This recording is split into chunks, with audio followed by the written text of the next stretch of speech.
Nous allons enchaîner et je ne suis pas responsable du fait qu'aucune pause ne vous est accordée. C'est pas moi, c'est pas de ma faute.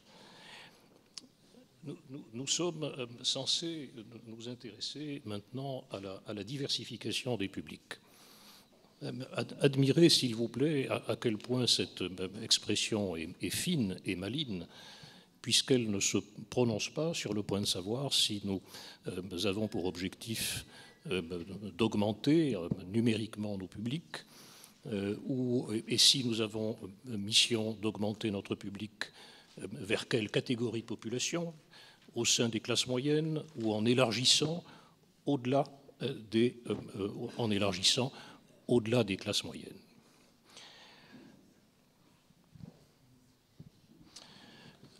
Les bibliothèques, malheureusement, et heureusement pour elles, ont connu deux chocs successifs, comme on dit, des chocs pétroliers. Le premier a été celui de la société du divertissement, et ça a été une sorte de défi pour les bibliothèques, mais je vais vous dire un secret que vous partagez.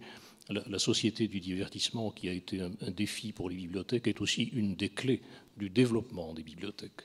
Et manque de chance, à peine les bibliothèques étaient-elles remises de ce premier choc qu'un second est arrivé, à savoir celui de la société de l'information. Et là aussi, il a fallu relever le défi et transformer ce défi en chance. Je voudrais, avant de présenter nos intervenants, faire deux remarques liminaires.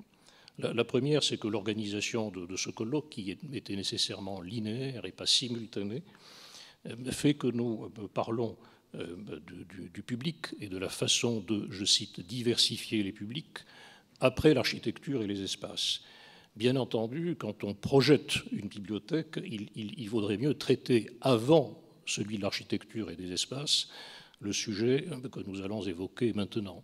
En ce sens, je rejoins tout à fait les préoccupations de Claude Poissonneau et de Pierre Franqueville qui convergent sur des plans différents. L'architecture et les espaces ne sont pas indifférents à la diversification des publics, et selon que, évidemment, on les configure, selon qu'on opère tel ou tel choix, nous savons bien qu'on dissuadera tel ou tel public, ou qu'au contraire, on incitera tel ou tel public à fréquenter la bibliothèque. Ce matin, je n'ai vu que de très belles architectures. Mais parmi ces belles architectures, j'en ai vu d'incitatives et j'en ai vu de dissuasives. Mais je ne vous dirai pas lesquelles. Et deuxième réflexion liminaire, la diversification des publics, les nouveaux publics. Nous avons tout à fait l'habitude, nous, bibliothécaires, de nous y intéresser. Nous nous employons à diversifier les publics et à augmenter les publics. Mais je dois dire qu'une vraie évaluation suit rarement les expérimentations. On entend souvent, on lit souvent, à telle animation, ce sont les usagers habituels qui sont venus, ou au contraire, nous avons vu des gens que nous ne voyons jamais, mais tout cela reste, somme toute, assez impressionniste, assez intuitif, assez sommaire.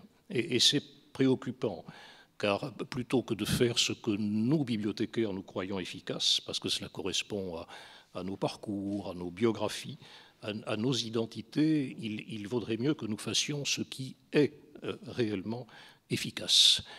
À ma demande, les intervenants essaieront d'infuser dans leurs interventions une dimension critique.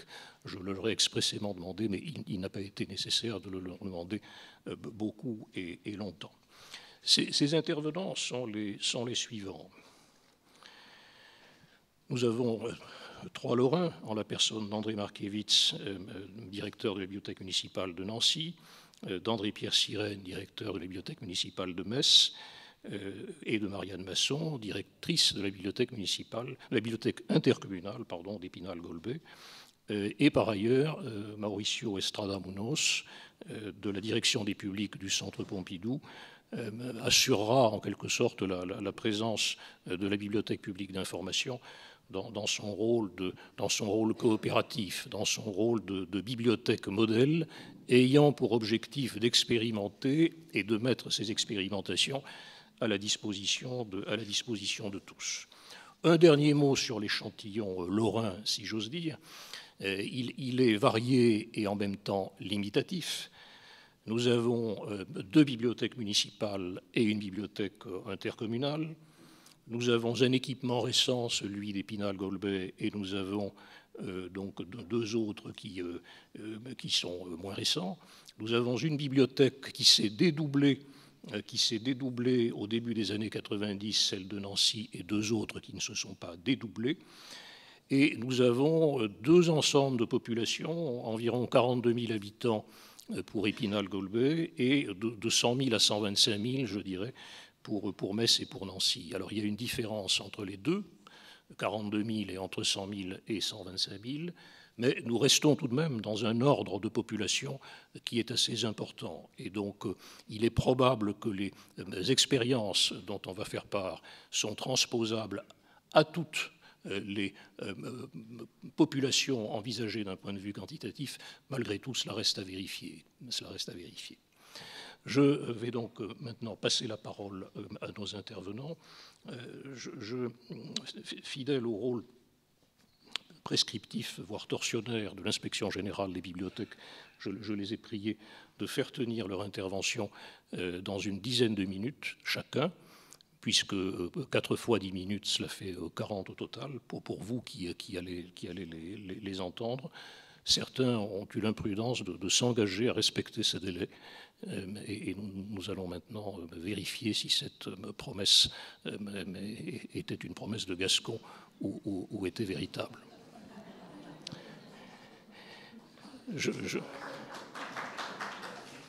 Il n'y a pas de Gascon dans la salle. Nous allons commencer, si elle le veut bien, par Marianne Masson, bibliothèque intercommunale d'Épinal-Golbet.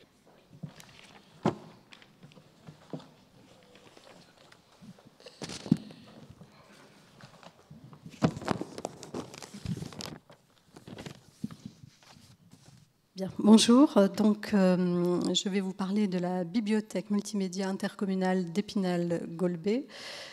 Comme l'a rappelé tout à l'heure M. Gauthier-Jeantès, c'est une communauté d'agglomération qui est à deux collectivités initiales. Une commune de 34 000 habitants et une autre de 8 000 habitants. L'étude de programme... Attendez, je vais ouvrir...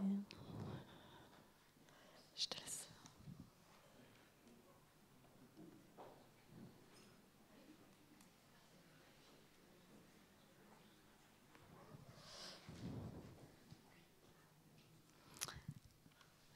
Donc la présentation que je vais vous faire ne repose pas sur une étude de public ni sur des quantités phénoménales de statistiques, mais davantage sur du ressenti, puisque je suis dans cet équipement depuis seulement quelques mois. L'étude de programmation a été conduite par le cabinet ABCD en 2004-2005 et la bibliothèque a ouvert au public en avril 2009, donc on a un recul de 2 ans et demi sur la fréquentation de cet établissement. Je rappelle l'objectif initial qui est inscrit fortement dans l'étude de programmation et dans les documents officiels, c'était de tripler le nombre d'inscrits.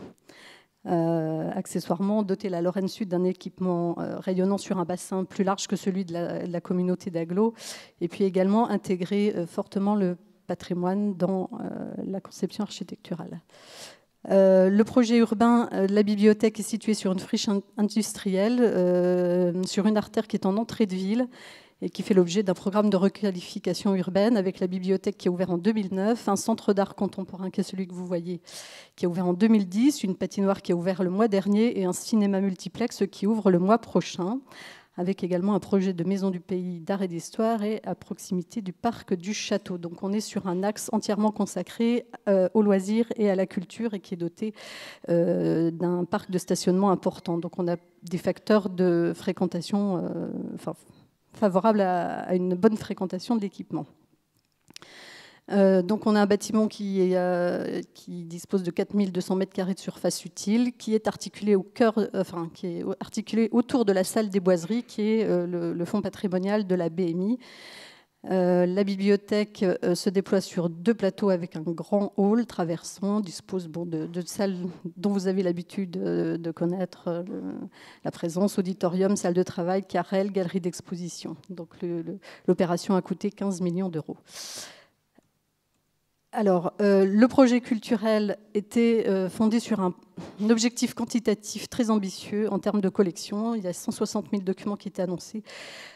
On va fortement revoir à la baisse cet objectif initial. Une politique d'action culturelle, je vais vous en montrer quelques exemples tout à l'heure, fondée sur des partenariats avec les autres structures culturelles et sociales, un réseau externe qui dessert les zones périphériques et surtout les BCD, une offre multimédia importante ainsi que des ressources numériques et un patrimoine accessible facilement. Alors, l'ouverture de la bibliothèque en avril 2009 a permis de capter très immédiatement un public très très large, avec une montée rapide à la fois des inscriptions, des prêts, du nombre d'entrées, mais une stabilisation extrêmement rapide aussi, puisqu'au bout de 8 mois, on a atteint une forme de plateau. Donc une forte attractivité auprès d'un public d'ados et de préadolescents venant des quartiers situés juste à proximité de la BMI.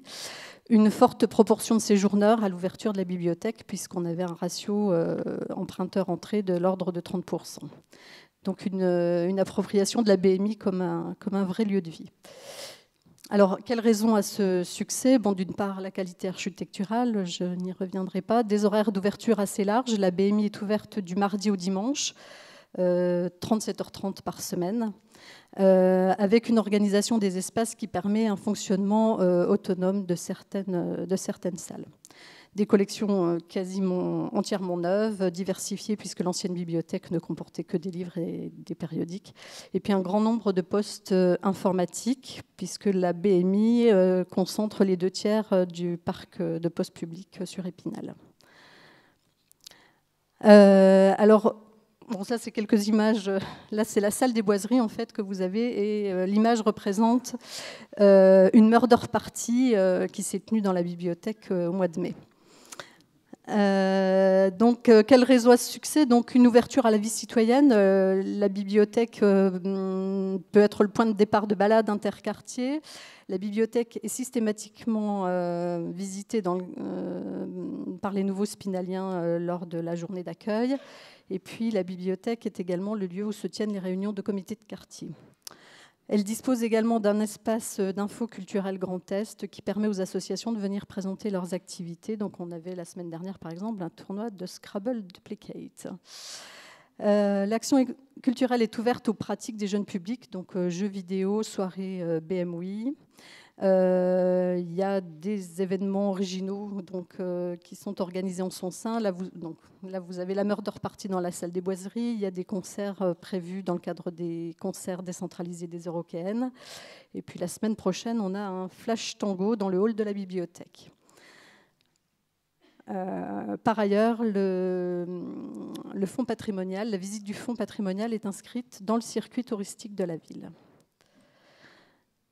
Alors, ceci dit, cette bibliothèque a été conçue, donc on l'a vu en 2004, des espaces qui n'ont pas forcément été conçus pour une cohabitation de tous les publics, notamment des difficultés de gestion des groupes d'ados, une mobilisation du personnel importante en dehors des heures d'ouverture habituelles de la bibliothèque, nombreuses sollicitations d'associations CLSH, y compris d'organismes privés type laboratoires pharmaceutiques qui font de la formation pour les médecins dans la bibliothèque. Donc voilà, un positionnement de la bibliothèque, un foisonnement d'activités qui fait de la bibliothèque peut-être aussi un centre culturel, social ou autre. Voilà. Et puis aussi une fréquentation qui évolue. Donc en 2009, on avait un nombre d'entrées par jour qui était de 752, qui est passé à 697 cette année. En revanche, un nombre d'emprunteurs qui augmente, qui est passé de 226 à 263, et donc un taux d'emprunteurs par rapport au nombre d'entrées qui progresse. En pourcentage, s'il vous plaît. En pourcentage. Alors, nous avions 30% d'emprunteurs par rapport au nombre total d'entrées en 2009 et nous sommes à 38% en ce mois d'octobre. Et vous voyez que le nombre d'inscrits stagne, voire régresse légèrement, et il plafonne à 15%, on va dire. Donc, nous n'avons pas atteint l'objectif qui nous avait été assigné. Donc, quelques commentaires. Très forte progression pendant les 8 premiers mois suivant l'ouverture. Donc, le taux d'inscription, on l'a vu tout à l'heure. Sur les 11 237 personnes qui se sont inscrites à la bibliothèque depuis l'ouverture, seulement 56% ont renouvelé ou ont pris un nouvel abonnement. Donc, une fréquentation quotidienne qui baisse.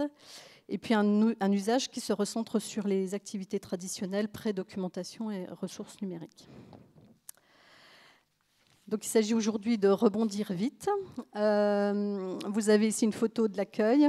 Lors d'un dernier recrutement, un candidat m'a parlé de forteresse à conquérir. Donc, il y a effectivement, comme à Montpellier, un travail à faire sur l'organisation physique de l'accueil, mais aussi sur la mobilisation du personnel en direction d'un accueil des publics plus adapté. Probablement aussi une politique d'action culturelle à structurer ou au moins à rendre plus lisible. S'appuyer aussi sur la fréquentation, sur l'ouverture très prochaine du multiplex, dont l'entrée fera face à celle de la bibliothèque.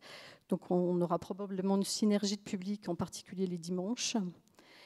Et puis, donc la construction d'un projet d'établissement qui va s'appuyer sur un contrat territoire lecture qui devrait également servir de levier pour mobiliser davantage les personnels sur la question des publics. C'est un peu une dimension qui a fait défaut dans le projet d'établissement. Voilà, donc j'ai fait très rapide. Merci beaucoup pour cette exemplarité et aussi vraiment pour la dimension critique de votre intervention. Il n'est pas facile de faire un bilan critique d'un établissement récent qui a demandé un gros investissement et un engagement de la collectivité. Je crois qu'il est donc intéressant de tirer les leçons de ce que vous venez de nous dire, sur place d'abord, par des actions correctrices et en cas d'autres projets. Je vais maintenant passer la parole à André-Pierre Sirène et avec sa permission, je sous-titrerai ainsi son intervention. Comment faire mieux dans des bâtiments contraints, dans des bâtiments dont pour le moment on ne peut pas pousser les murs et dans un bâtiment dont on souhaiterait et dont nous sommes nombreux à souhaiter qu'il se métamorphose. Merci, effectivement, et pour le souhait et pour la parole. Donc, pour donner le contexte très rapidement de mon intervention, nous sommes dans un contexte triple, si j'ose dire. D'une part, une médiathèque, première du nom en France, qui a connu des heures de gloire, mais qui sont maintenant dorénavant lointaines. Une commande politique qui est de faire du hors les murs et accessoirement un projet de centrale qui a été ajourné alors qu'il était prévu qu'il accompagne le projet de centre Pompidou-Metz. Donc la question était de redynamiser néanmoins, aussi bien, je dirais, pour le moral des équipes que pour l'intérêt du service public, le projet lui-même, dans un contexte qui est nouveau, mais plus tellement, beaucoup en ont parlé, on l'a cité tout à l'heure, le numérique, qui ajoute une quatrième dimension, je dirais, à notre problématique, c'est que si naguère les bibliothèques se déterminaient par la quantité de contenu qu'elles proposaient, qui formaient néanmoins des granules supérieurs à ce qu'on trouvait dehors. Maintenant, c'est l'inverse. Les bibliothèques ont des contenus qui sont inférieurs à ce que le moindre de nos téléphones portables peuvent apporter. Donc, on a cette dimension supplémentaire d'un monde hors les murs, pour le coup, qui se trouve aussi riche de documents, alors peut-être pas de médiation, je vais y revenir, mais aussi riche d'informations en tout cas, que la bibliothèque, et notamment pour Metz, donc cette bibliothèque ancienne. Donc pour répondre à cela, nous avons développé depuis 3 ans, les bibliothèques médiathèques de Metz, une nouvelle stratégie pour définir des services auprès des publics et apporter des propositions culturelles là où ils se trouvent. En ce sens-là, il ne s'agit pas tant d'une médiation spécialisée au sens où on entend d'habitude médiation dans les publications habituelles, je dirais, des BM, ou, pour reprendre les propos donnés à cette tribune précédemment, la médiation a souvent un rapport vertical. Je sais et j'essaie d'adapter mon discours à la façon dont ça peut vous intéresser. Là, il s'agit effectivement, effectivement, je vais essayer de vous le démontrer, de se projeter, donc de projeter des services auprès des publics et d'organiser en feedback les services de la bibliothèque en fonction des résultats que l'on veut atteindre, et non pas dire, voilà, la proposition culturelle de la bibliothèque, c'est ceci, et on va faire quelques aménagements pour vous l'exposer. Alors évidemment, il y a des conditions, il y a des métadonnées, dirons-nous, qui nous dépassent. Il a fallu en discuter avec les élus. Un des grands points, c'est la cherté ou la gratuité des tarifs. Et il est certain que dans la progression que nous connaissons actuellement, la gratuité qui a été accordée maintenant aux moins de 25 ans aide pour beaucoup, en tout cas l'argumentaire que nous pouvons développer auprès des publics.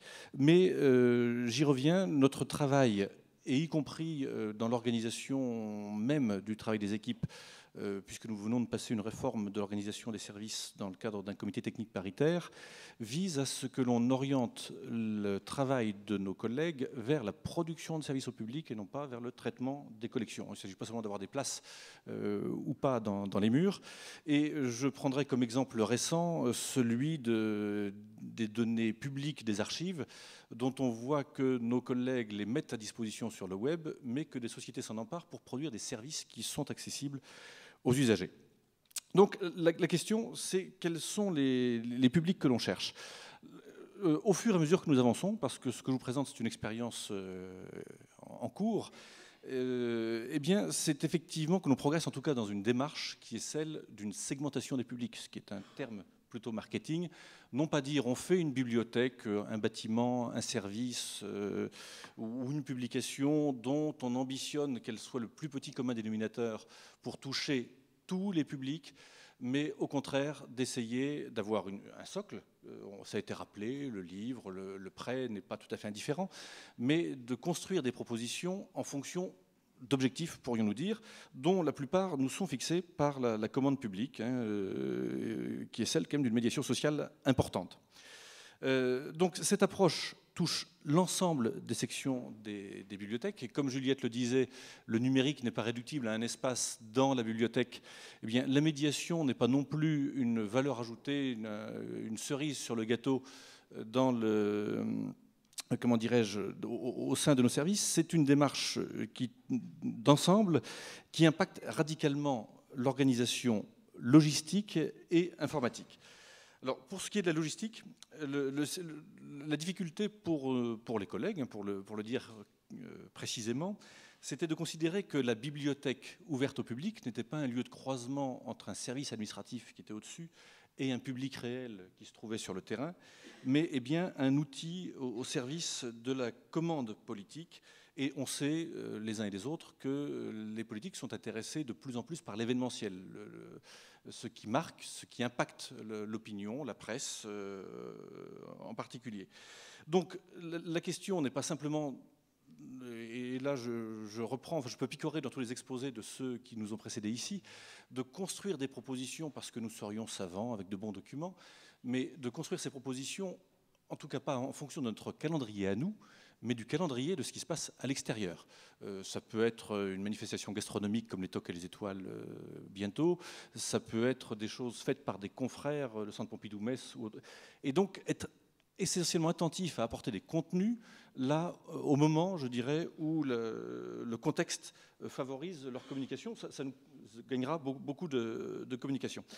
Ce back-office, donc, je dirais, il oblige aussi à une logistique importante. Et là, c'est un point que l'on a peu vu précédemment. c'est le fait que de travailler hors les murs suppose que la bibliothèque n'est pas uniquement l'espace où le bibliothécaire, les collections et les usagers se croisent, mais c'est également une usine de production de services, dont certains sont hors les murs.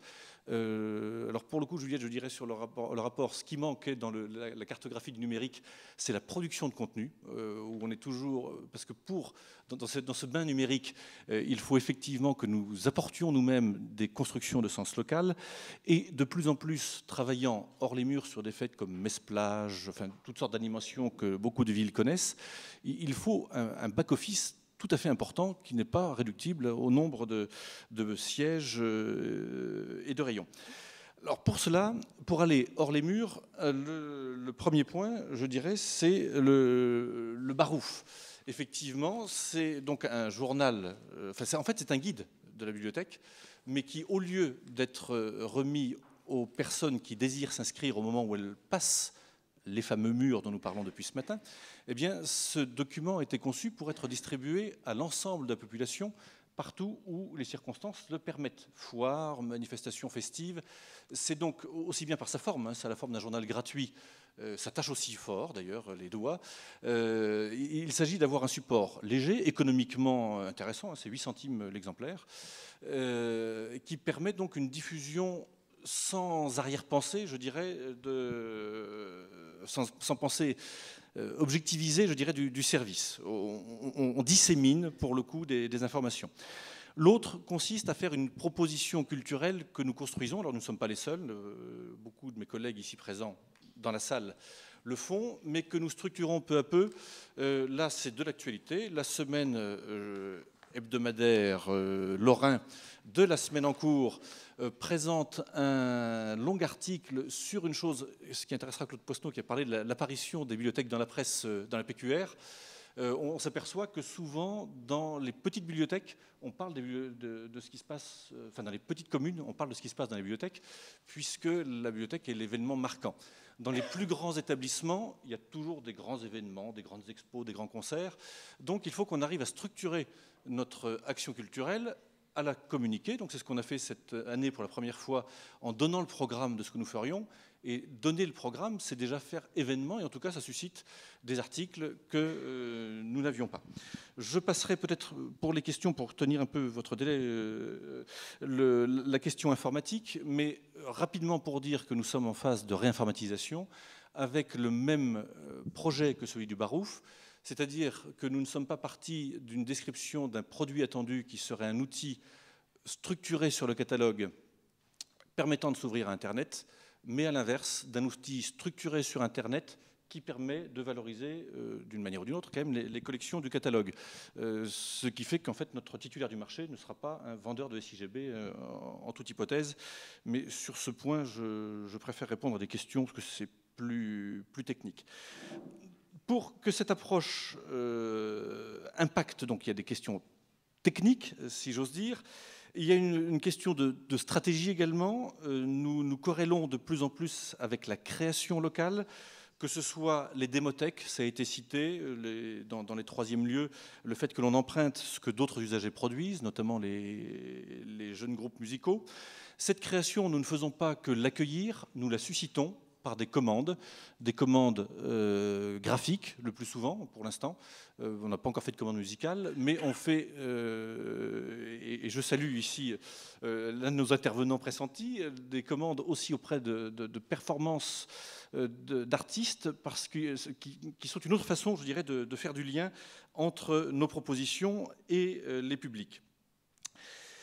Plus un média qui, cette fois-ci, est original, il ne vise pas, il ne recherche pas l'originalité, mais il s'avère fort pratique, c'est que nous avons pris une stratégie de communication qui nous est rendue possible par une assez grande bienveillance du service com de la mairie. On sait que toutes les bibliothèques n'ont pas la capacité d'avoir une relative liberté d'action dans ce domaine. Mais ce que nous essayons de faire, ce n'est pas avec l'avatar de Miss Média, qui était alors dans un autre organisme, dans un autre journal, l'Estrade, mensuel gratuit, cette fois-ci culturel de la Lorraine, Eh bien, donc cette Miss Média, derrière laquelle je me cache, au propre comme au figuré, présente l'avantage d'être semi-humaine. D'ailleurs, la mise en page que le journaliste a faite le montre. Hein, il a vraiment joué sur la photo. Pardon, vous ne l'avez pas vu la photo et l'avatar. Elle permet aussi de développer, d'être un intermédiaire fort efficace dans des nouvelles formes de médiation, je pense particulièrement aux réseaux sociaux, et permet une plus grande pluralité de contacts auprès des publics à conquérir, y compris, sur 2 points, je dirais. D'une part, parce que ça nous aide plus à proposer des contenus qu'à proposer la structure. On retrouve certes le logo de la BM, mais l'institution s'efface, je dirais, derrière la prestation. L'autre point, c'est que cet avatar nous permet des accords de gré à gré qui font que dans ce même journal, là, je n'ai pas retenu la page en amont, mais nous avons fait un accord quasiment entrepreneurial avec l'éditeur qui fait que nous publions une rubrique régulière dans le papier qui est le barouf de Miss Média, le clatch de Miss Média, pardon, qui nous permet donc, là c'est l'actualité qui fait sens, cette semaine, pour aujourd'hui, nous avons la conjonction de l'apparition des BM sous 3 espèces différentes dans 3 médias différents ici. Donc tout ça invite à ce que tout le travail bibliothécaire soit repris, réorienté progressivement, parce que là on ne peut pas donner un temps T et puis un temps T+1, dans lequel le travail sur les métadonnées, je dirais en fonction du service public, remplace ou s'additionne, parce que ça ne remplace pas absolument les métadonnées sur les collections. Pour cela, et là aussi je les remercie de leur présence, deux collègues qui travaillent sur l'innovation dans les services au public d'une part et sur la communication et la programmation culturelle sont essentiels au projet. Reste que quand on a essayé de se montrer avec un visage avenant à l'extérieur, il faut s'organiser, se diversifier pour accueillir les publics nouveaux et pour revenir au sujet architectural du jour, avoir des locaux qui correspondent un peu à l'image qu'on a réussi à vendre à l'extérieur. Et pour le coup, c'est le problème que nous rencontrons avec une partie du réseau des bibliothèques médiathèques de Metz qui n'est pas de la première fraîcheur. Et on arrive à propager finalement une image plus valorisante par les médias que la réalité de nos bâtiments. C'est pour ça que nous insistons énormément, et ça a été dit passime par mes prédécesseurs, et je termine par là, sur l'aspect humain plus que monumental. Le barouf de Miss Média ne présente aucune image de collection ni de bâtiment, mais uniquement des personnes qui sont les usagers à votre gauche, et on présente également les équipes, une partie bien sûr des équipes, celle des bibliothèques de quartier, à votre droite, ce qui est donc effectivement aussi une image que l'on peut se poser sur les bibliothèques, puisque si je me permets de prendre une seconde ma casquette de président de l'association des directeurs de bibliothèques de grandes villes, la tendance que l'on a lorsqu'on parle de grandes bibliothèques, c'est de montrer de grands bâtiments sans personne dedans. Donc toute notre démarche vise à remettre l'usager au centre du dispositif de service.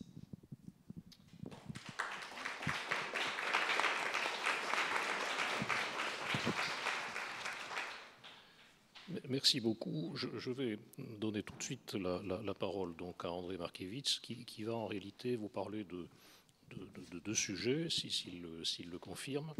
Le premier, c'est un sujet traditionnel dans les bibliothèques, à savoir le livre hors les murs.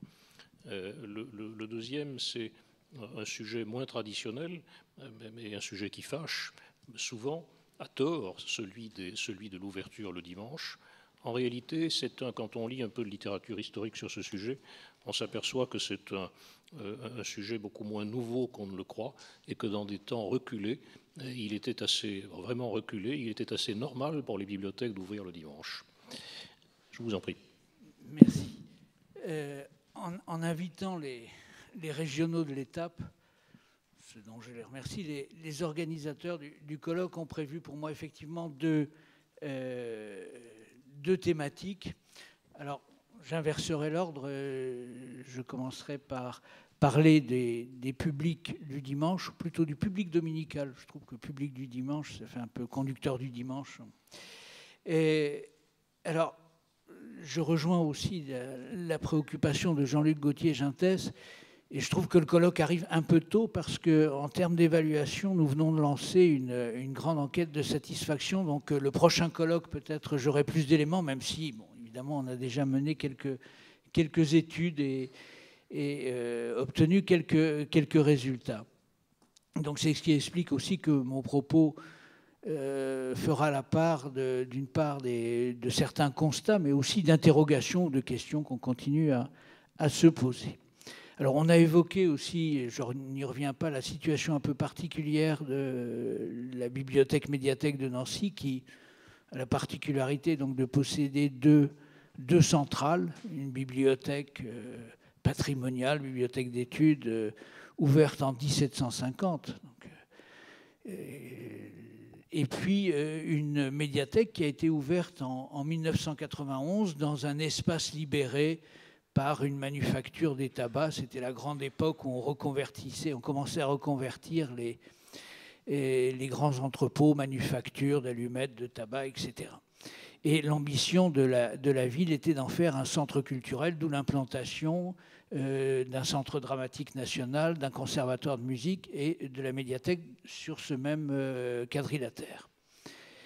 L'autre volonté politique du maire de l'époque, qui est d'ailleurs toujours maire de Nancy, André Rossineau, a été, et ce qui montre bien que les bibliothèques évidemment vivent dans l'air du temps, il y avait un grand débat qui agitait à l'époque le microcosme nancéen et la vie commerciale. C'était un libraire bien avant Virgin, un libraire qui s'appelle le Hall du Livre, qui était en procès permanent avec la préfecture parce qu'il voulait absolument ouvrir le dimanche. Et il s'appuyait sur les desiderata du public qui souhaitait pouvoir aussi fréquenter cette librairie le dimanche. Et donc, le maire a annoncé, un mois avant l'ouverture de la médiathèque, que cet établissement serait ouvert les dimanches. Alors avec aussi d'autres préoccupations sur lesquelles je reviendrai. C'était évidemment un peu difficile et délicat en un mois d'organiser les choses, de prévoir une compensation pour le personnel. Je passe sur ces éléments, mais enfin ça a été quand même un débat assez vif et assez houleux pour en arriver tout de suite au constat qui pourra être relayé par une étude qui vient de paraître. J'ai participé aux premières réunions de ce groupe de travail qui est piloté par l'association Tempo, et mon collègue Gilles Gudin-Vallerin a joué un grand rôle dans ce groupe de travail qui analysait effectivement les ouvertures du dimanche qui se sont donc multipliées dans les années 90 et 2000 et a fait le constat assez frappant que lorsqu'évidemment toutes les conditions préalables sont réunies et que le projet a été pensé en amont, c'est un incontestable succès. Succès de fréquentation, succès en termes d'inscription, succès en termes de prêts, d'activité. Je donnerai quelques chiffres, mais très rapides, mais pour montrer qu'il y a un incontestable succès de ces ouvertures. Trois séries d'exemples. Pour la fréquentation, alors évidemment la fréquentation varie selon la période. Nous sommes en Lorraine, l'été commence ou le printemps commence relativement tard, donc on peut dire en gros que d'octobre à avril, c'est la bonne saison pour les médiathèques. Et en ouvrant 4 heures l'après-midi, on arrive à une fréquentation de l'ordre de 19% de l'ensemble de la fréquentation hebdomadaire. Par rapport au samedi et au mercredi, qui sont les 2 grands jours traditionnels, et où l'ouverture est étalée sur 8 heures, le samedi représente 21%, le dimanche 24%. Donc vous voyez déjà l'importance de la fréquentation le samedi. Et c'est la même chose pour les prêts, et c'est même encore plus intéressant pour les inscriptions, puisque là, on obtient aussi un chiffre de l'ordre de 20%, mais alors qui montre déjà une diversité. On a à peu près 15% d'adultes qui s'inscrivent le dimanche, mais par contre 28% d'enfants. C'est-à-dire que ce sont les enfants accompagnés par leurs parents qui viennent et qui prioritairement s'inscrivent le dimanche. Donc, premiers éléments chiffrés, encore une fois, le succès est incontestable. Par contre, si l'on regarde un petit peu plus, d'un peu plus près, et on va un petit peu plus loin dans l'analyse, les publics, est-ce qu'il y a une évolution des publics? Alors, premier constat, lorsque l'on ouvre à 14h, et ça a été évoqué, c'est la ruée. Bon, je n'ai demandé à personne de vérifier l'accoutrement ou la tenue des étudiants qui se précipitent en masse pour occuper les places assises et qui viennent travailler, bibliothèque universitaire fermée oblige, et qui s'installent donc dès 14h. Et puis vers 15h, la deuxième vague, c'est le public familial. Public familial qui est beaucoup plus disponible, donc qui a du temps. Peut-être aussi, il y a des conditions matérielles qui l'expliquent. C'est plus facile, puisque la médiathèque est entourée de parkings payants, c'est plus facile de venir le dimanche et de se garer gratuitement, ce qui permet peut-être de rester aussi plus longtemps. Et surtout, ça permet donc à la famille de passer en quelque sorte dans les étages, de prendre son temps pour assister aussi aux animations qui sont proposées, notamment à des concerts réguliers, mais lorsqu'on se plaint de la faible fréquentation pour des lectures, des conférences, on s'aperçoit que le dimanche après-midi est au contraire un jour de forte affluence. Donc, de ce point de vue-là, succès. Mais l'une des autres ambitions que j'avais évoquées lors de la décision du maire en 1991 montre bien quand même les limites aussi. La deuxième idée qui était sous-tendue derrière cette volonté d'ouverture le dimanche, c'était de faire venir de nouveaux publics, et notamment, pour ceux qui connaissent Nancy, il y a un plateau, quartier sensible, qui se trouve donc sur les hauteurs de Nancy. Et on imaginait que ce public un peu désœuvré, encore plus peut-être le dimanche avec la fermeture des autres services publics, descendrait au centre-ville et investirait, voire pour certains qui le craignaient, envahirait la médiathèque. Il n'en a rien été. Le public ne s'est pas diversifié sociologiquement parlant. Alors, il s'est diversifié numériquement parlant, puisque j'évoque ces nouvelles inscriptions qui sont majoritaires le dimanche. Il s'est aussi diversifié, surtout évidemment au début. Maintenant,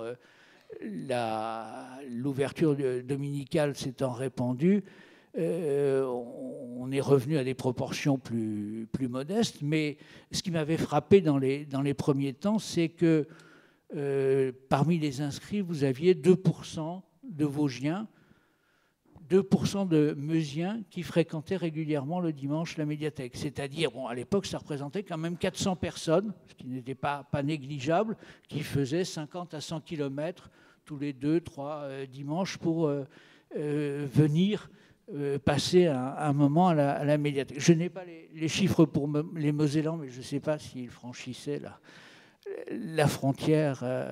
Bon.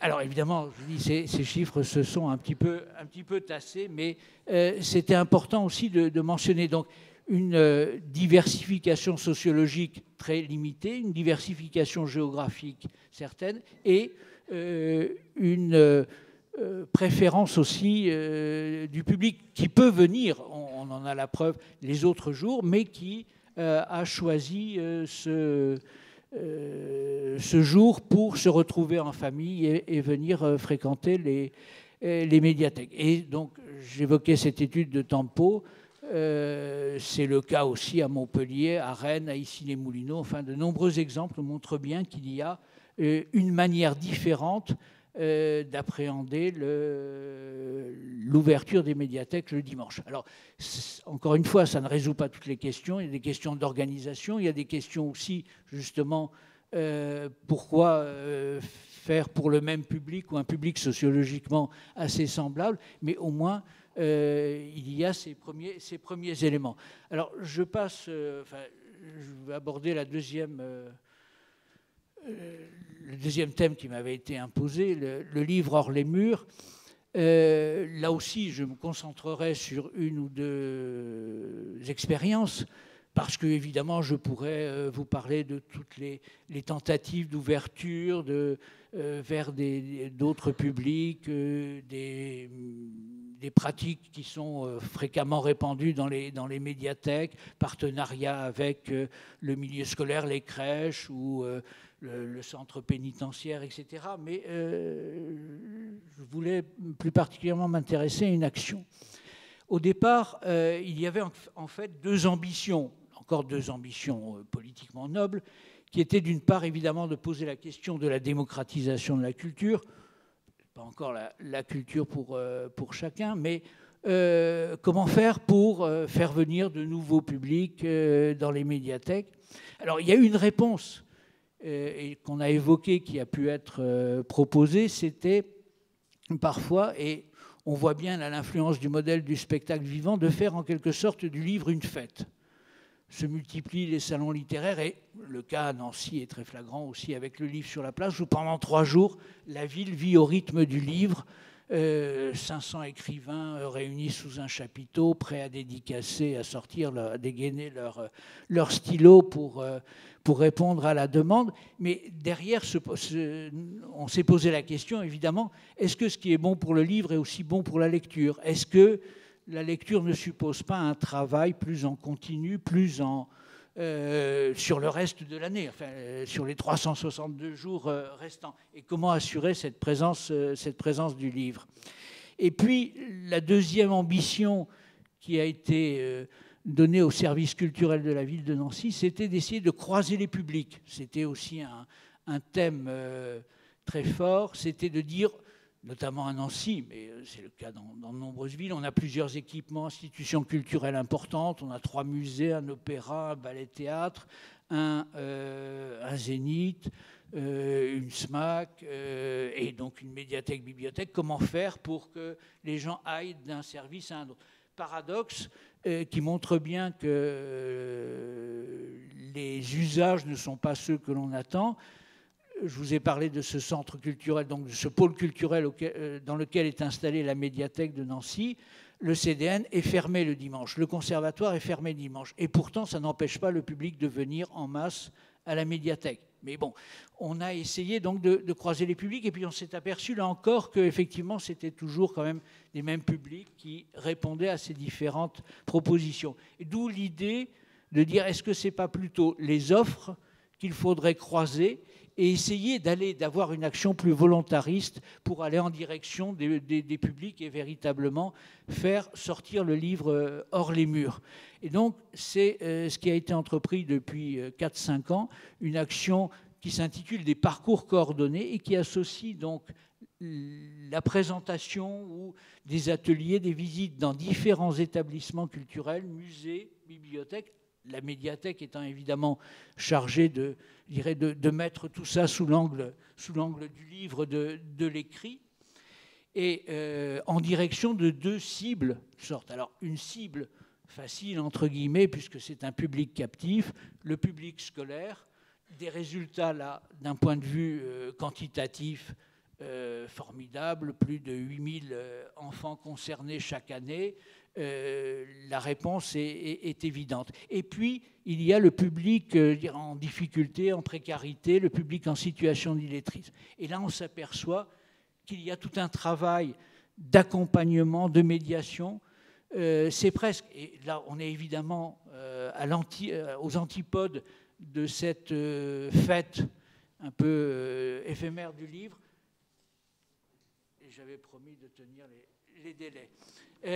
Mais je termine. Et on est donc aux antipodes parce que là, c'est véritablement un parcours individuel qu'il faut bâtir avec la conviction que jamais rien n'est acquis. Un exemple concret, quand on a organisé des ateliers d'écriture avec Gérard Noiret, il fallait presque le matin de l'atelier téléphoner à chacun des participants pour leur rappeler « vous avez promis que vous viendrez ». Enfin, vous voyez, et donc évidemment, si on regarde uniquement sur le plan quantitatif, c'est très modeste, c'est 70 personnes dont on ne sait pas sur la durée si le résultat est acquis. Encore une fois, rien n'est acquis, mais en même temps, c'est évidemment un investissement, une médiation qu'il faut poursuivre et qui correspond peut-être à cette ambition d'essayer d'aller au-devant des publics. Voilà, je rends l'antenne. Merci beaucoup.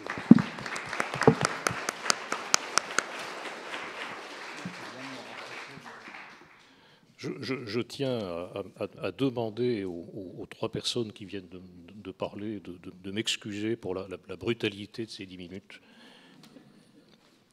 J'ai réussi à les terroriser de telle sorte qu'ils les ont presque tous respectés. La dernière intervention va faire porter un zoom sur un public bien présent dans la littérature professionnelle, celui des adolescents. J'aurais beaucoup à dire. Il y aurait une histoire à faire de la représentation, de la desserte des adolescents dans les bibliothèques et des querelles qui se sont développées autour de cette question. En l'occurrence, donc, la BPI, va donc nous rendre compte d'une expérience. Bon, bonjour.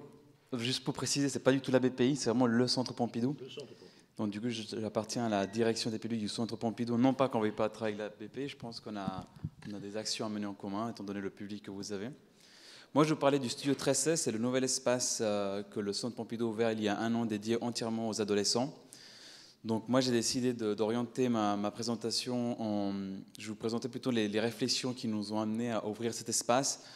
Parce que quand même, les adolescents, c'est un public très très particulier. Et pour être très très transparent, avant 2010, le Centre Pompidou n'avait aucune offre destinée à la tranche d'âge 13, on va dire 16-17 ans, pour un public individuel. Public scolaire, on en avait. Le Studio 1316 est uniquement public individuel. Donc à ce niveau-là, on est assez précurseur. Donc la question qu'on s'est posée était de savoir pourquoi les adolescents. Les réponses sont évidemment assez normales. D'abord, c'est le public de demain. Ça, il n'y a aucun doute là-dessus. L'adolescence, c'est l'âge où les valeurs se cristallisent, où la personnalité se crée, où l'identité également se forme. Il est essentiel pour nous, enfin, c'est la réflexion qu'on s'était faite, il était essentiel que la culture fasse partie de cette étape de la vie qui est extrêmement cruciale. Donc du coup, pour nous, avoir une offre qui est individuelle et non pas scolaire, c'est se démarquer de la figure un peu autoritaire dans laquelle les adolescents se familiarisent dans un premier temps avec la culture, qui est généralement, ils vont la première fois avec les parents ou l'école. Et il est évident que les adolescents nécessitent un accompagnement approprié. Une des études qui a été pour nous, qui nous a beaucoup guidés dans notre réflexion, c'est une étude qui a été faite par Fanny Sorin en 2004, qui montrait que moins d'un tiers des musées effectuaient des propositions en direction des visiteurs adolescents individuels, que les activités généralement peu renouvelées, et très souvent, c'était des adaptations de programmes pour les enfants ou les adultes. Et enfin, la visite privilégiée était la visite vraiment en mode conférence, donc extrêmement tournée vers les visites finalement scolaires, avec peu d'adaptation aux spécificités même de ce public. Donc pour nous, ça nous a vraiment réconforté dans l'idée de créer quelque chose d'extrêmement particulier. On était déjà parti sur l'idée de créer un espace. Je vous montrerai après les images. Après, ce qui restait à définir, c'était comment le contenu, donc c'est ce que j'appelle moi les fondamentaux. Qu'est-ce qu'elle est guidée en fin de compte notre proposition culturelle au sein même de cette institution, au sein même de cet espace. Donc pour nous, on a souhaité créer un espace où l'on puisse proposer une programmation qui soit attractive pour les adolescents et qui les amène à découvrir la création moderne et contemporaine, mais également qui nous permette à nous faire des passerelles avec l'ensemble de la création du Centre Pompidou. On a du cinéma, des spectacles vivants, enfin des expositions, il y a également la BPI. Et pour nous, il était également essentiel que ce soit tout fait dans une démarche participative. On ne voulait pas qu'ils viennent simplement spectateurs face à une œuvre et qu'ils ne puissent pas prendre part ni dans la création, ni dans la compréhension d'une démarche artistique ou d'une préoccupation d'un artiste. Ensuite, pour nous, on voulait créer une programmation qui se centrait sur les préoccupations et les intérêts des adolescents, mais non pas une offre sur mesure. Par là, j'entends souvent, quand on a commencé à présenter ce projet un peu à l'étranger, une des questions qui revenait le plus souvent était « Est-ce que vous associez les adolescents dans votre programmation? Est-ce que vous leur demandez ce qu'ils souhaitent ?»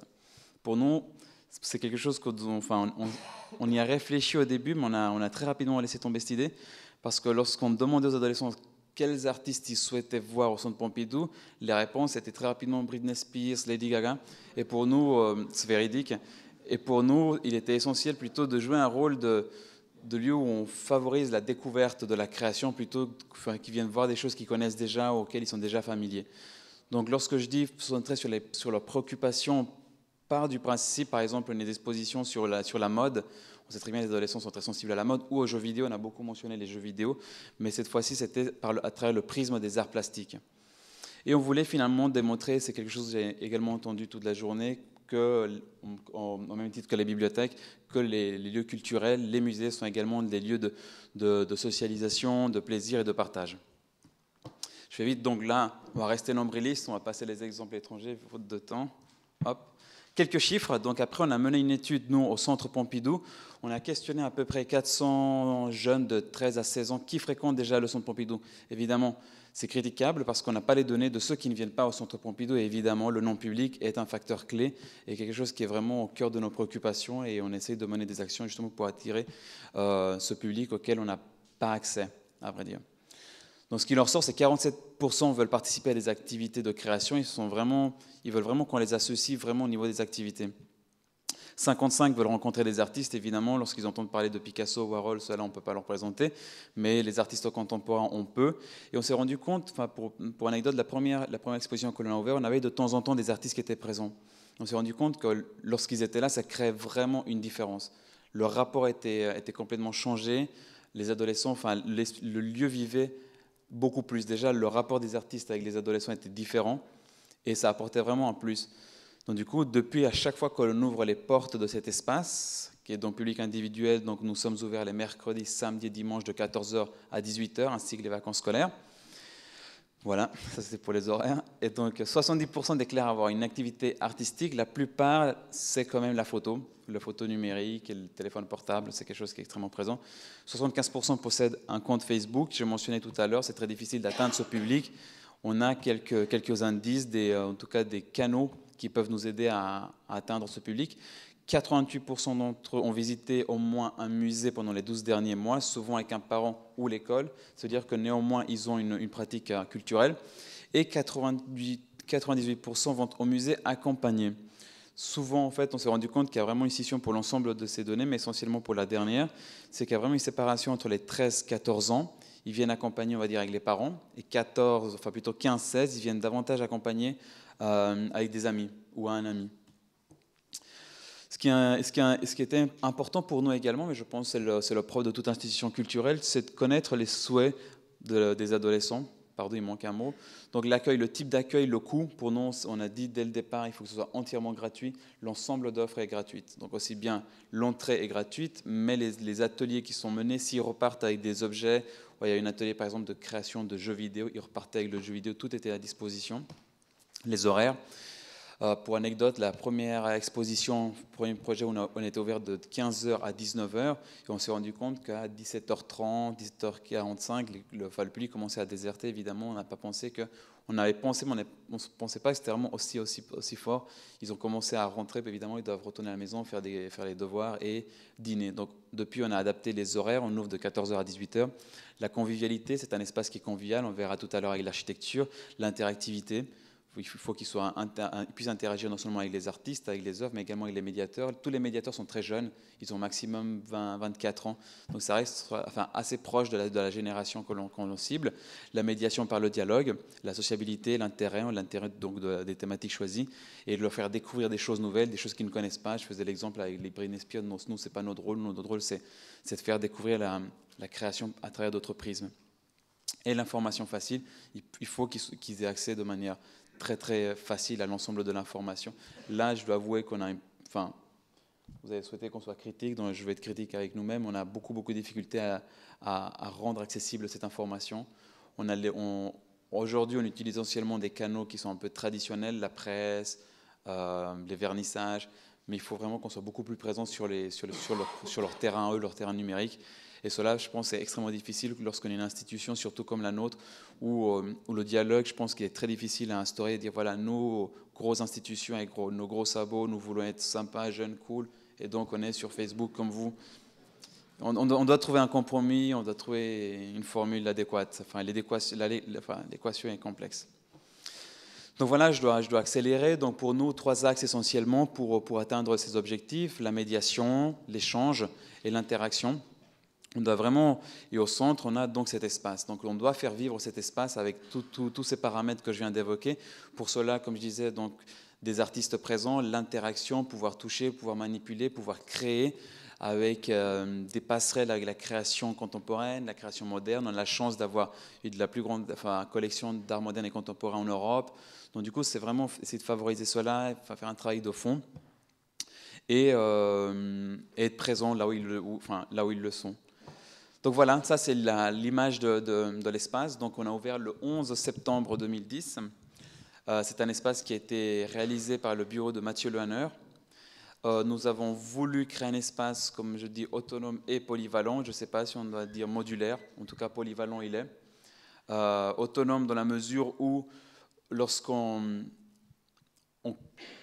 dépend du Centre Pompidou, on doit pouvoir faire des choses extrêmement rapides. Montage et démontage des expositions, c'est extrêmement long chez nous, c'est extrêmement compliqué et ça implique différentes directions.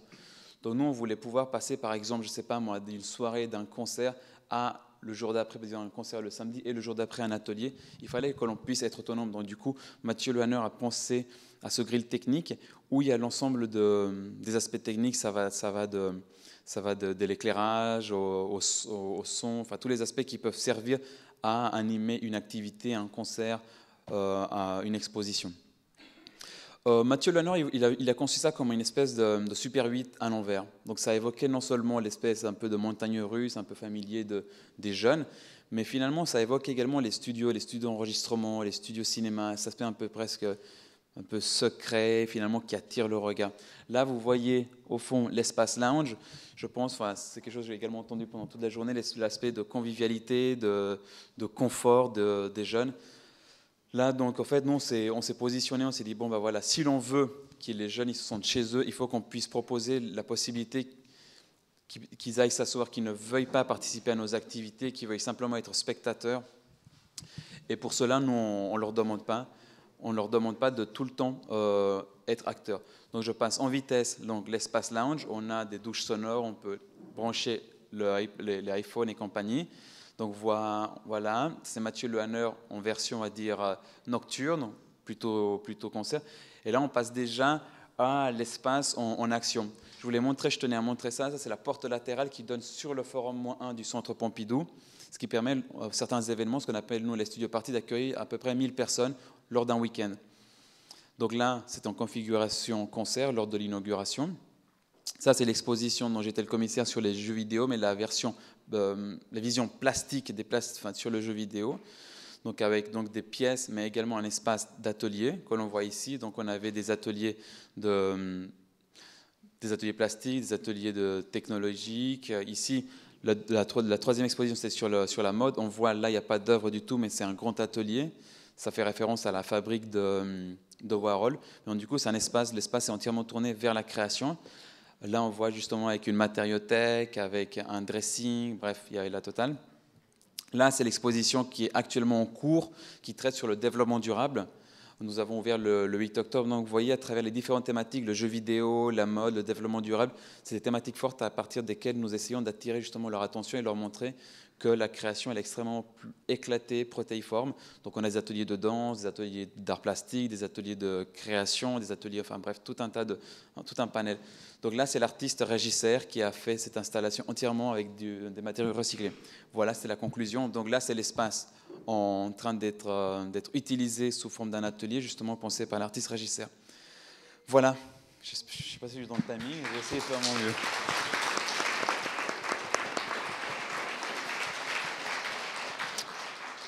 Merci beaucoup. Monsieur le maire, Monsieur le maire s'entretient avec ses administrés. Monsieur le maire, est-ce que vous nous permettez quelques questions ou souhaitez-vous prendre la parole tout de suite ? Eh bien, donc je vais donner la parole à la salle. Il y a, me semble-t-il, matière, puisque nous avons parlé à la fois de la semaine et du dimanche, nous avons parlé des adolescents, nous avons parlé de médiation, un terme dont j'aimerais que l'on puisse me donner une définition acceptable par tous. Nous avons parlé de nouveaux publics issus des mêmes catégories sociales et nous avons aussi parlé de nouveaux publics issus d'autres catégories sociales. Avez-vous des questions pour certains de nos intervenants ? Emmanuel Aziza. Oui, excusez-moi, ce n'est pas une question, c'est une précision concernant le travail de relation entre la BPI et le studio 1316, puisque, juste pour préciser, nous avons des séances de cinéma que nous appelons Ciné 1316, donc qui se sont calées sur le studio 1316, et les publics se mélangent, puisque ces séances ont lieu le mercredi après-midi. Et d'autre part, il y a un événement important que vous n'avez pas pu mentionner faute de temps, c'est concernant le manga qui va s'appeler Planète Manga, qui est organisé par le studio 1316. Évidemment, la BPI va s'associer à cet événement et proposer aussi un espace de lecture manga dans ces murs. Alors, merci pour cette intervention. Donc, qui ouvre en 2012. Donc, vous êtes tous invités, février 2012.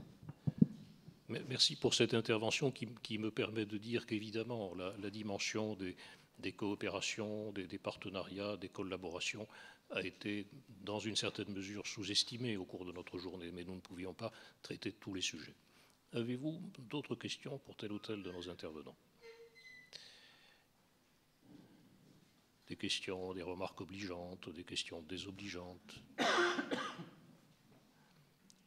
Tout va bien, vous y voyez clair. Lorsqu'on vous donnera à construire un nouvel équipement, vous n'aurez aucune hésitation d'aucune sorte? Apparemment, non. Eh bien, je vous remercie. Je dis à la demande des organisateurs que le déroulement de ces journées, vous pourrez le retrouver en streaming sur le site de Médial, donc à l'université de Nancy. Nos propos ont malheureusement été enregistrés et seront retrouvés à jamais par nos enfants et les enfants de nos enfants. Nous regrettons amèrement d'avoir tenu certains propos et d'avoir fait certaines prédictions. Je m'arrête là. Je remercie encore nos intervenants d'avoir bien voulu être brefs, et ce n'était pas facile. Et je vais maintenant céder la place bien volontiers à notre hôte de cette journée, à savoir le maire de cette ville.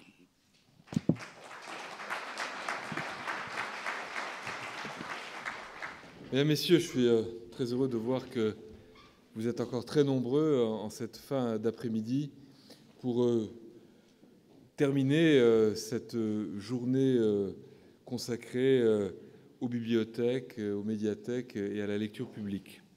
Cette semaine qui se termine aura été une semaine riche sur le plan culturel à Thionville, et j'entends la culture sous toutes ses formes, lundi, mardi avec la gastronomie, les étoiles de la gastronomie. Mercredi, nous recevions le réalisateur Franck Henry, qui venait présenter en avant-première à Thionville son nouveau film, De Force. C'est le nom du film, hein, le titre du film. Il ne nous a pas obligés à le regarder. Et dont certaines scènes ont d'ailleurs été tournées dans notre ville. Hier en fin d'après-midi, enfin plus exactement en soirée, nous recevions mon ami Denis Robert, qui venait nous parler de l'affaire Clearstream. Et puis aujourd'hui, cet important colloque sur le thème des médiathèques, de la lecture publique et de l'architecture. Alors je n'ai pas pu suivre vos travaux toute la journée. C'est une chose assez ingrate finalement que le métier de maire. On engage des projets, on permet à des colloques de se tenir et puis on est assez frustré de ne pas pouvoir y participer. Mais enfin, comme j'ai d'excellents collaborateurs à la mairie de Thionville, j'ai été tenu informé de ce que vous vous êtes dit. Et je voudrais, si vous le permettez, sur la base des notes qu'on m'a fait, je parle très franchement, mais je me suis tenu informé, je vous le disais, vous dire quelques mots. Il semble que depuis ce matin, il a été question entre vous de lecture, de bibliothèque et d'architecture. Mais, et je reviens à ce projet de troisième lieu qui nous tient à cœur, parce que pour une ville comme la nôtre, évidemment, vous l'avez compris, c'est un projet phare. Il a aussi surtout été question de projet de société. J'évoquais ce matin la Cité radieuse de Le Corbusier, cette innovation en matière d'habitat qui cherchait à rassembler lieux de vie, de loisirs, d'éveil et de consommation. Mais je crois que cette médiathèque du XXIe siècle, ce troisième lieu, par sa dimension multifonctionnelle, se veut aussi une innovation sociale au cœur de la cité. Et je voudrais remercier Nicolas Georges d'avoir rappelé que la Lorraine a été et est encore une terre d'innovation, car c'est bien l'ambition de Thionville que de proposer une forme pionnière d'accès à la culture. Les architectes, les sociologues, les conservateurs qui se sont exprimés tout au long de cette journée ont bien posé les enjeux auxquels doit répondre un tel projet. La fréquentation des bibliothèques stagne depuis quelques années. l'intensité de la lecture diminue. Mais des exemples, notamment dans des villes nordiques, montrent que les lieux novateurs peuvent attirer de nouveaux lecteurs et usagers. Il s'agit donc bien de tenir compte des attentes du public pour renouveler l'offre tant en matière de support, audio, vidéo, que de services proposés. Et je ne peux que me réjouir d'avoir entendu que le livre reste au centre de ces nouvelles médiathèques. La question de la démocratisation et de l'accès à la culture et au savoir demeure aussi au cœur des préoccupations. Je note les approches anglo-saxonnes qui consistent à allier culture et plaisir. On voit bien que, dans un projet architectural tel que celui de M. Coulon, la sociabilité, la convivialité, l'échange et le partage se font la part belle. On a aussi beaucoup entendu parler de service public, notion à laquelle je suis attaché et qui doit évidemment rester la vocation de ce type de lieu, même si on a aussi beaucoup entendu aujourd'hui qu'il s'agit d'un espace mêlant l'intime et le collectif, le privé et le public, voire que c'était le prolongement de Facebook, ce qui pourrait plutôt d'ailleurs avoir tendance à m'inquiéter. L'innovation se situe également dans le fait qu'il s'agit d'un lieu d'excellence, d'expérimentation, où les usagers cheminent, un lieu qu'ils devront s'approprier et sans doute aussi les agents dont on a dit qu'ils seraient désormais des passeurs. De fait, l'enjeu social est aussi celui de la formation initiale et continue. C'est donc une vraie ambition pour un maire que d'en faire un lieu que tous s'approprient, et j'entends les critiques qui ont été émises en disant qu'il fallait éviter le risque du geste architectural et de l'établissement qui pouvait paraître impressionnant, entendu comme intimidant. Pour que ce troisième lieu abolisse vraiment les frontières, je veillerai donc, sur vos conseils, à ce qu'il soit effectivement bien implanté dans le tissu urbain, social et éducatif. Je comprends bien qu'il s'agit d'un enjeu essentiel pour notre cité, à la fois compte tenu du volume de l'investissement, mais aussi compte tenu du défi que nous nous lançons à nous-mêmes. Dans une société qui semble submergée finalement par les images, la télévision, Internet, le cinéma, la publicité, relever le défi d'un lieu où on viendra pour se cultiver sous toutes les formes, mais notamment celle de la lecture, n'est pas un défi que l'on relève à la légère. Nous faisons ce pari et je suis convaincu qu'il est gagnant. En tous les cas, je voudrais vous remercier de votre présence. Je voudrais tout particulièrement remercier mon collègue et ami Guy Vattier, maire de Briey, qui a bien voulu que se tienne aujourd'hui un moment de cette semaine de l'architecture à Thionville. Guy, vraiment, je te remercie. Je te remercie d'être présent parmi nous à cet instant et je crois que tout le monde ici est très sensible à ta présence. Je crois que grâce à vous, nous avons pu mettre un coup d'éclairage sur ce projet de troisième lieu, mais nous avons aussi et surtout pu vous entendre, écouter vos réflexions, vos analyses, vos critiques, les intégrer. Et je sais, et j'y ai même d'ailleurs assisté ce matin, que tout au long de la journée, l'architecte et tous les acteurs de ce projet ont déjà commencé à intégrer vos réflexions à notre propre projet. Je crois donc que cette journée aura été intéressante pour vous. Elle aura aussi été très utile pour la ville de Thionville, pour ses élus et évidemment, avant tout, pour ses habitants.